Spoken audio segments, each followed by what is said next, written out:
Moteur! Allons-y! Moteur!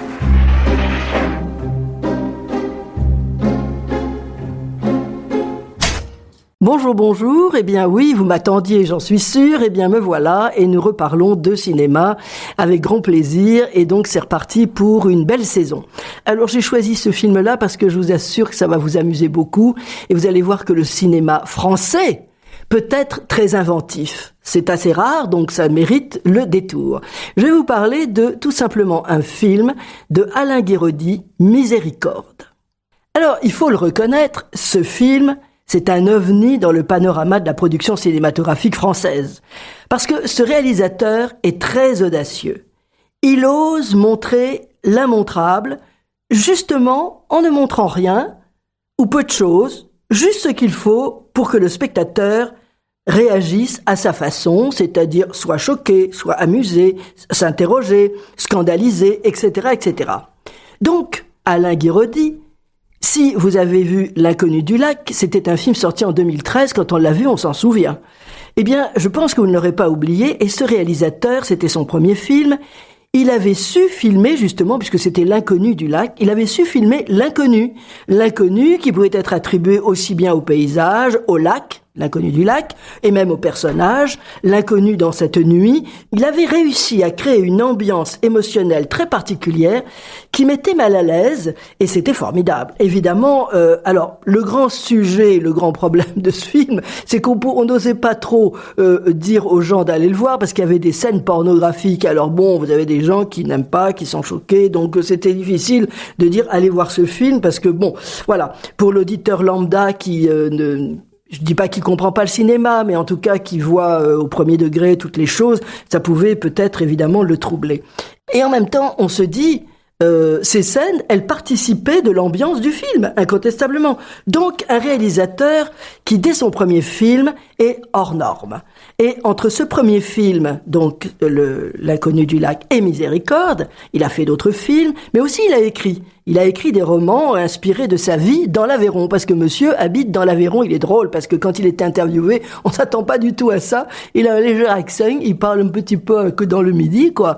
Et c'est drôle parce que, non mais c'est idiot, l'accent, ça fait quand même un peu rigolo, quoi.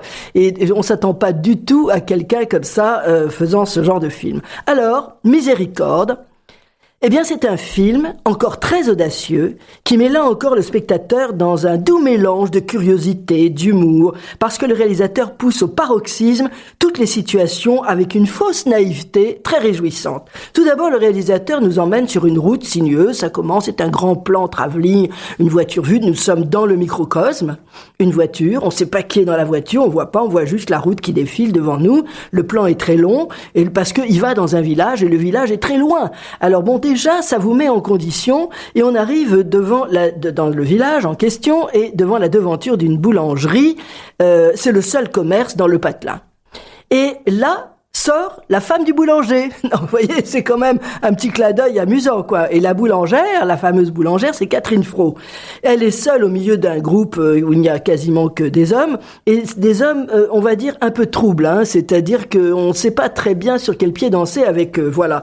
Entre parenthèses, Catherine Fro est formidable, parce que je trouve que d'habitude, elle en fait un peu trop, tandis que là, elle a réussi à prendre ce personnage avec un peu de recul, elle aussi avec une pseudo-naïveté tout à fait réjouissante, mais sans vouloir vraiment nous faire rire. Donc voilà, je trouve que là, il y a une bonne direction d'acteur, et ça, évidemment, c'est le réalisateur qui en est la cause, ou en tout cas, c'est grâce à lui. Et donc, un jeune homme arrive, c'est un nouveau comédien, moi, j'avais jamais entendu parler de lui.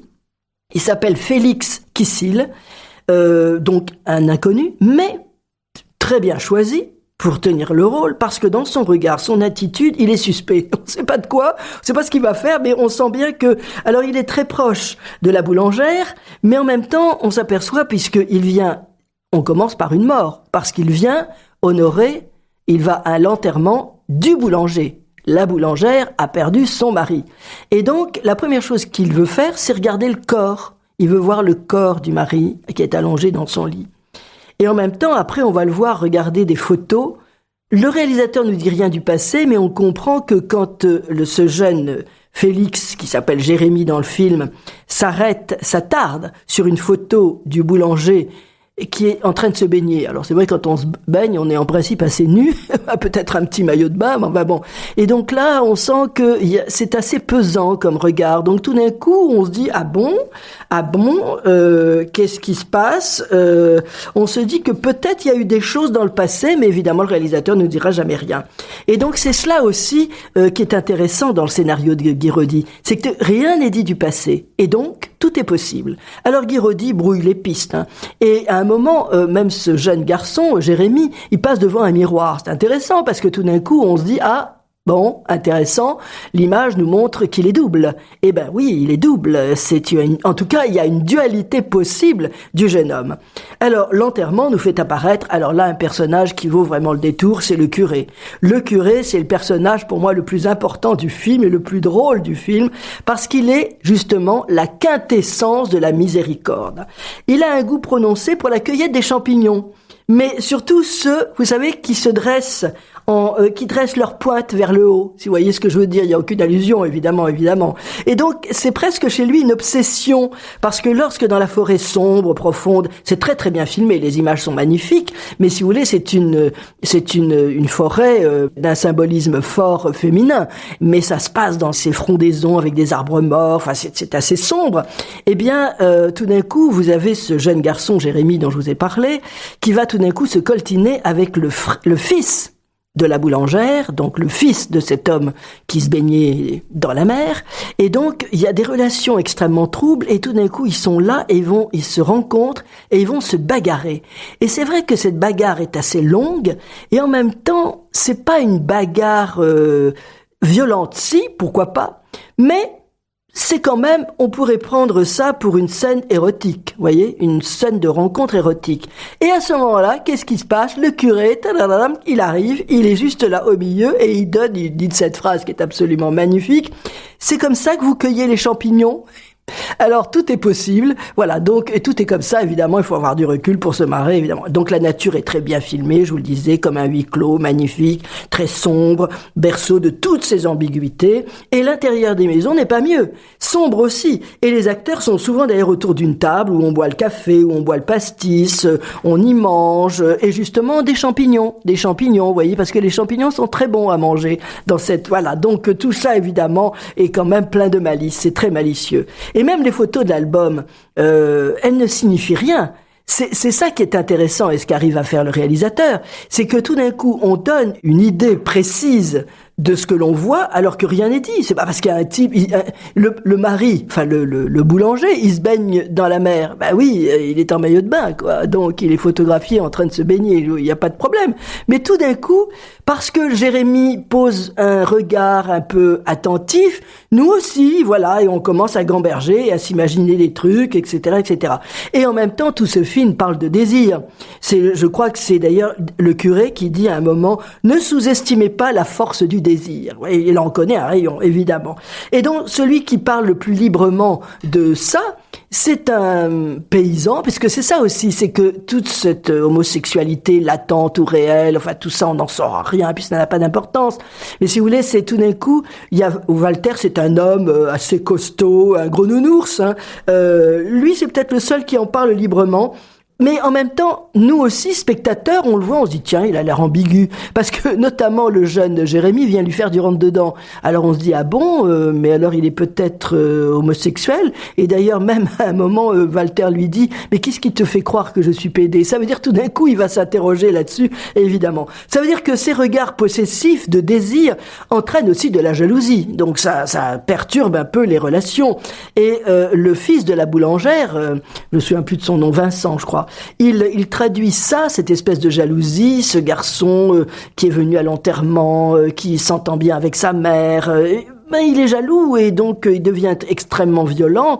Et d'ailleurs, bon, je vais pas vous raconter l'histoire si vous n'avez pas vu le film. En même temps, c'est pas parce que vous connaissez la fin que ça va changer quoi que ce soit.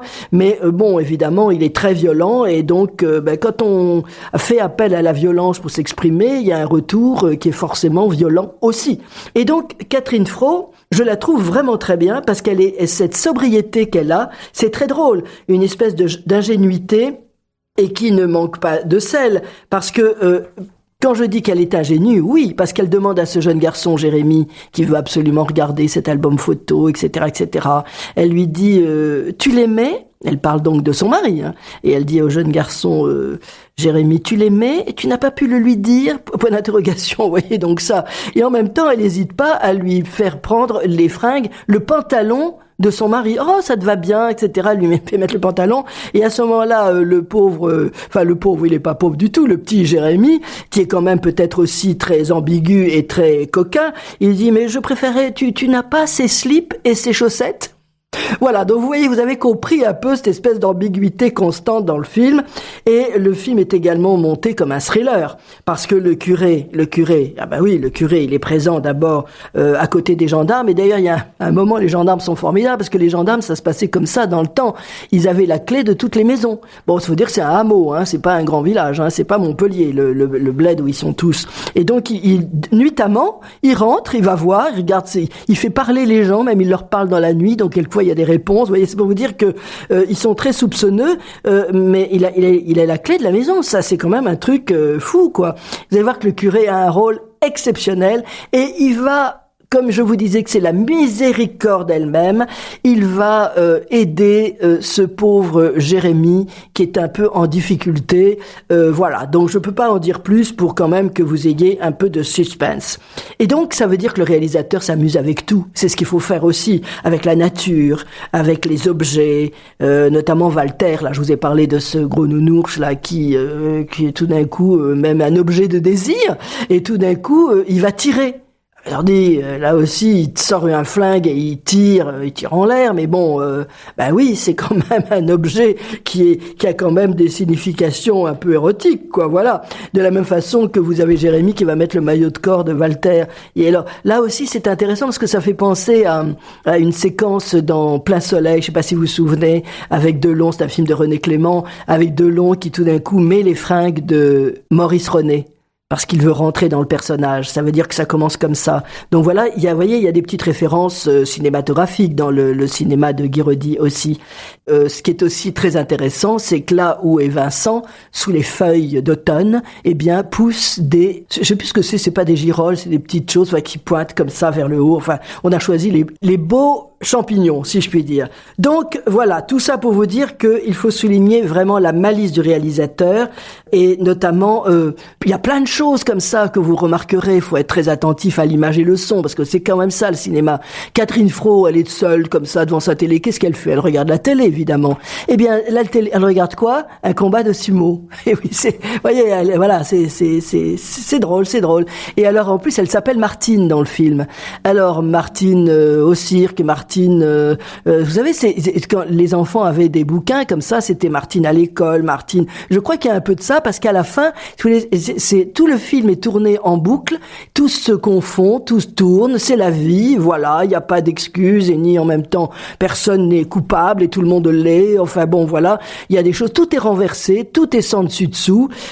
Justement, avec le curé aussi, il y aura un moment où il se confesse justement à Jérémy, alors que normalement Jérémy, c'était plutôt le rôle de Jérémy de se confesser au curé, mais vous verrez, tout ça arrive formidablement bien. Donc c'est un film très audacieux, et à la fin, ça se termine par le jeune garçon est dans le lit de notre Martine en question, Martine dans son lit, mais elle, quand il lui dit je sais pas quoi, elle dit non, pas tout de suite. Alors on sait pas ce qu'il lui a proposé, mais elle veut bien lui donner la main, et donc elle lui donne la main. Écoutez, c'est magnifique, c'est sympathique comme tout, c'est drôle, il faut le prendre comme une chose vraiment très réussie, parce que il faut oser dans la vie, être audacieux et s'amuser un peu de tout. Ça nous réveille. Donc voilà, on démarre bien avec ce film, je crois, et je vous le recommande, et donc on écoute tout de suite la bande-annonce. Où est-ce que tu étais encore passé toute la journée? J'étais avec le curé. Bon, lui, ferait mieux de dire des messes plutôt que de se promener. Je peux rester? Ce soir? Même quelques jours. Bon, enfin, tu fais ce que tu veux. Hein. Il y a toujours la chambre de Vincent. Pourquoi tu restes ici? Tu l'aimes bien, ma mère? Ouais. Je vais faire une machine. Y a quelqu'un? Bon, on se voyait un peu à l'époque. On se fréquentait pas beaucoup, hein. Et moi, je t'appréciais. Il va pas falloir que tu t'installes. Ça, c'est pas à toi d'en décider. Tu me lâches maintenant. C'est comme ça que vous cherchez les champignons?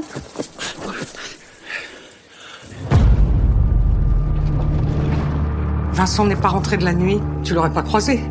Casse-toi. Allez! Quelqu'un l'aurait bien vu s'il avait eu un accident. Ça, c'est toujours ce qu'on se dit. Chacun a le droit à une vie privée, pas vrai? On s'est laissé dire que vous vous voyez beaucoup dans la forêt tous les deux. Il y a quelque chose que tu n'oses pas me dire avec Vincent? Que faisiez-vous sur cette route? Vous ne pourrez pas toujours vivre avec ce secret. Tu étais où? Et quels sont vos rapports avec l'abbé Grisol? On pense qu'il nous cache quelque chose. Et qu'est-ce qu'il pourrait bien vous cacher? Ça, on peut pas savoir, puisque justement, il nous le cache. Bien, comme dans la bande-annonce, voilà, on vous suggère des choses, mais rien n'est dit, donc vous avez tout à voir et à déguster. Et donc, avec ces champignons, ces fameux champignons en omelette, superbe. Et donc, voilà, on commence l'année, enfin en tout cas la saison avec sur les chapeaux de roue, avec Guy Roddy. Merci Guy Roddy, parce que ça, au moins, ça nous réhabilite un petit peu le cinéma français. Donc, lundi et jeudi à 9h, vous avez entendu. Donc, à bientôt!